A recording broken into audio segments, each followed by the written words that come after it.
Mike, Hallo Antonio. was hältst du zum Thema Toleranz? Also was ich davon halte? Ja, halt. Toleranz ist die Gleichberechtigung aller Menschen, egal ob sie verschieden sind. Jeder Mensch ist anders, aber im Inneren sind sie trotzdem alle gleich.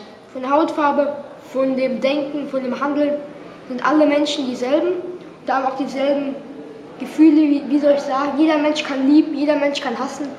Aber man soll Menschen, egal wie sie sind, nicht vergleichen, denn alle sind im Inneren gleich.